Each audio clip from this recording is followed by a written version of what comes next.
If you were wondering what happened with President Donald Trump's voice, why is he so hoarse? Is there some kind of medical emergency we need to know about? No, everything's okay. He was just screaming at stupid people. Your voice sounds a little rough. Are you feeling all right? I feel great. I was shouting at people because they were stupid about something having to do with trade in a country, and I straightened it out. But I blew my stack at these people. Yeah, see, Donald Trump, he's just like us. He gets angry, he yells, he screams at people, and he loses his voice as a result. But he got everything straightened out, so have no fear. The trade will be trade with whatever. I don't know who it was he was yelling at. I don't know what country they were yelling about, but that explains why he lost his voice. He must have been yelling a lot. He must have been yelling really loudly. One of the other questions, of course, that he got was about Epstein and the Epstein files. The vote later today in the House of Representatives, a vote that President Donald Trump has now given his blessing to. President Donald Trump has given permission to every Republican in the House of Representatives to vote to release the Epstein files. And that's very important leading into the midterms, because the release of the Epstein files and pure transparency was a huge sticking point. It was one of the major agenda items in President Donald Trump's re-election campaign and the campaign of a lot of these other Republicans who ran for office and won in 2024. Well, Donald Trump is saying, look, don't put yourself in a bad position for the midterms. Politically, you've got to vote to release these things. Otherwise, it could be bad coming up in 2026. And we've got to continue to keep the House, or we're all just, or there'll be more to scream about. And President Donald Trump said, we have nothing to fear because Democrats, they loved Epstein. Epstein, all his friends were Democrats. Here's what I want. We have nothing to do with Epstein. The Democrats do. All of his friends were Democrats. You look at this Reid Hoffman, you look at Larry Summers, Bill Clinton, they went to his island all the time, and many others. They're all Democrats. All I want for people to recognize a great job that I've done on pricing, on affordability, because we brought prices way down, but they're going way lower, on energy, on ending 8 wars and another one coming pretty soon, I believe. We've done a great job. And I hate to see that deflect from the great job we've done. So I'm all for it. We've already given 50,000 pages. You do know that. Unfortunately, like with the Kennedy situation, with the Martin Luther King situation, not to put Jeffrey Epstein in the same category, but no matter what we give, it's never enough. With Kennedy, we gave everything and it wasn't enough. With Martin Luther King, we gave everything and it's never enough. We've already given, I believe the number is 50,000 pages, 50,000 pages. And it's just a Russia hoax as it pertains to the Republicans. Now, I believe that some of the people that we mentioned are being looked at very seriously for their relationship to Jeffrey Epstein. But they were with him all the time. I wasn't at all.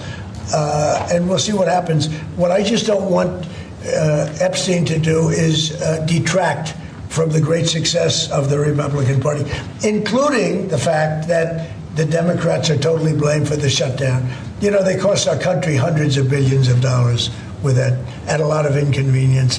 So I'm for I don't. They can do whatever they want. We'll give them everything. Sure, I would. Let the Senate look at it. Let anybody look at it. But don't talk about it too much, because honestly, I don't want to take it away from us. It's really a Democrat problem. The Democrats were Epstein's friends, all of them. And it's a hoax. The whole thing is a hoax. And I don't want to take it away from really the greatness of what the Republican Party has accomplished over the last period of time. Yeah, no more deflection. We want the Epstein files released. We want everybody to see it. And President Donald Trump says already, I know that nobody's going to be satisfied. They will never be satisfied. They're never going to look at these things and say it's enough. They're going to want more and more information. But Donald Trump is saying release it all. Let it out there. Let everybody know that the Democrats were the ones doing dirty deeds with Jeffrey Epstein and that the Republicans were clean as a whistle. Republicans didn't hang out with this dude. Donald Trump said, I never hung out with Jeffrey Epstein. This is a Democrat mess. And these are the people that need to be brought out to the open. But it's got to move on. It's time to move on. The Democrats are deflecting from the shutdown, from the trillions of dollars they cost us, and they're deflecting from all of the good things that President Donald Trump has accomplished, because they know going into the midterms, they're going to have the ability to try to take back the House of Representatives if the Republicans in the House of Representatives are seen as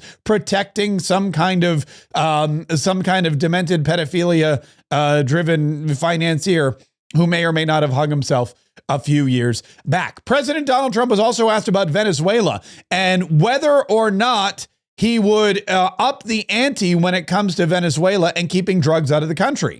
You suggested you've made a decision about what you want to do next about Venezuela. I understand you don't want to tip your hand, but is there anything you're ready to rule out at this point? Are you ruling out U.S. troops on the ground? No, I don't rule out that. I don't rule out anything. We just have to take care of Venezuela. They dumped hundreds of thousands of people into our country from prisons. Nobody knows better than this young lady right here. She's done an incredible job with Tom Homan and all of your people. It's amazing. You know, we have a tight border right now. Nobody comes in.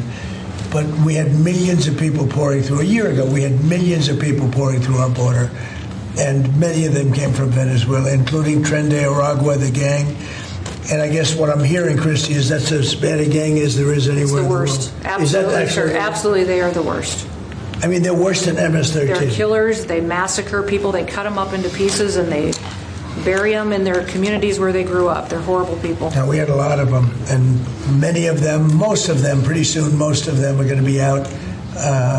But they sent them in like we're a dumping ground. So I'm not in love with the people running Venezuela. I love Venezuela. I love the people of Venezuela.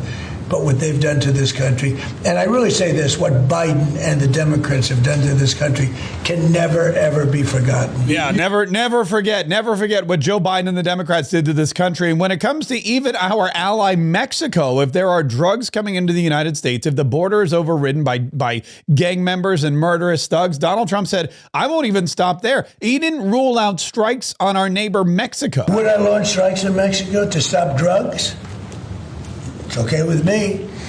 Whatever we have to do to stop drugs. Mexico is, look, I looked at Mexico City over the weekend. There's just some big problems over there.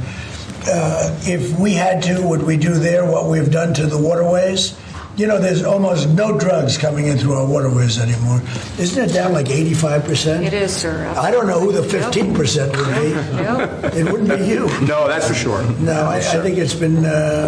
Tons and tons. You would say that's a big signal. Absolutely. We've done an amazing job blowing those boats out of the water. Nobody's bringing drugs in over the water anymore. And President Donald Trump said he'll do whatever he needs to do to continue to make sure that Americans are safe from any drug runners anywhere in the world. President Donald Trump also took his hoarse voice to the McDonald's national meeting of franchisees or whatnot, and they were thrilled to see him. They were thrilled to celebrate his success. And of course, he mentioned his stint as a fry cook at McDonald's just last year and how successful it's made him. I'm thrilled to be here with the men and the women who are really the heart and soul of one of the greatest, most admired, and most successful companies in the history of the world, frankly. The one and only McDonald's. I've gone there a couple of times. And I'm honored to stand before you as the very first former McDonald's fry cook ever to become president of the United States. And I actually was there for about 30 minutes, and that was 30 minutes longer than Kamala was there. Right? Despite her job at McDonald's, that didn't work out too well. And the person at McDonald's that informed us off the record that she never worked there, whoever you are, we appreciate that. That was really nice.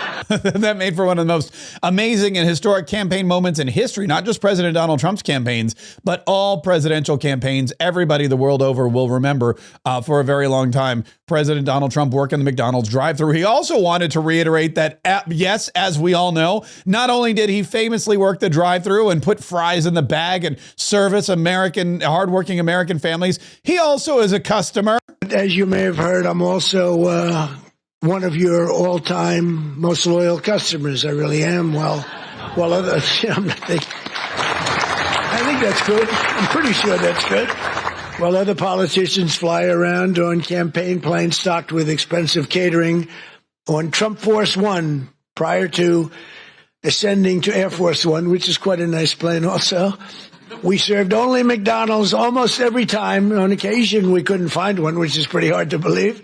We'd go another route. But we really did. You fed us very well. And I even got Bobby Kennedy to eat a Big Mac. And he told me he loved it. Yeah, that could be one of President Donald Trump's most amazing accomplishments. Getting Robert F. Kennedy Jr. to eat a Big Mac. I don't know how anyone would do that. But look, President Donald Trump, he said, we have done more for small business owners. We've done more for the restaurant owners and the workers here in this country than anyone else has. And he reiterated that his election probably saved this country from economic catastrophe. You would have had a catastrophe. You probably would have had a bankrupt country. You are so damn lucky that I won that election. I'm telling you. It's actually true. I hope the press covers that.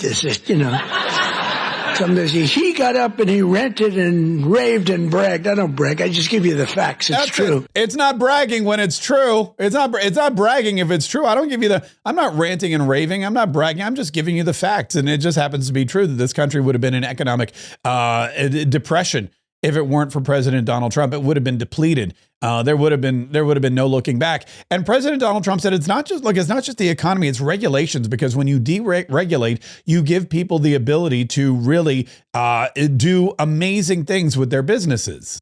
In terms of slashing, we slash more than $1 trillion worth of regulations, burdens on the U.S. economy, in particular on businesses and people that employ people. Combining our regulatory and tax cuts, we've reduced the effective burden on franchisees by more than 37%. Yeah, and that is something that's really incredible. But what's really incredible that the franchisees at McDonald's and everywhere else are going to love is the joint employer rule put forth by Barack Obama, which crippled the industry. It allowed employees or other government regulatory agencies to hold multiple employers accountable legally for all kinds of things. It was so disruptive, it was so detrimental, and it was so damaging to so many industries, including McDonald's. Donald Trump did away with all that. As you know, in my first time, I also stopped a mortal threat to the franchise business model by terminating Obama's infamous joint employer rule. Joint employer. In other words, you were screwed.